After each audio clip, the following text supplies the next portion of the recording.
Anak, halika, maupo ka muna. Tignan mo ako. Alam kong minsan nalilito ka. Alam kong minsan naiisip mo bakit kailangan ko silang sundin. Anak, ang magulang mo ay hindi perpekto.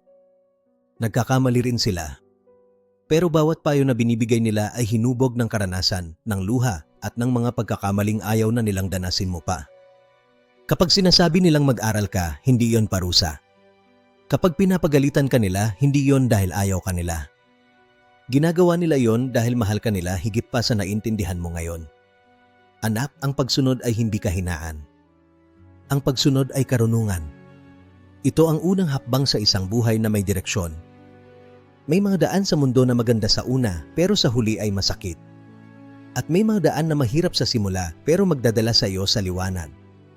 Ang mga magulang mo sinusubukan kanilang ilayo sa sakit at ihatid sa kinabukasan na mas maayos.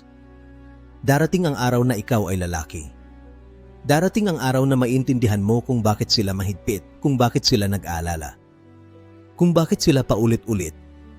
At sa araw na yon, masasabi mo sa sarili mo, buti na lang nakinig ako. Anak, igalang mo sila habang nandyan pa sila. Sundin mo sila habang may pagkakataon ka pa. Dahil ang gabay ng magulang ay isa sa pinakamahalagang regalo sa buhay. At tandaan mo ito, anak, ang batang marunong makinig ay lumalaking taong marunong magtagumpay.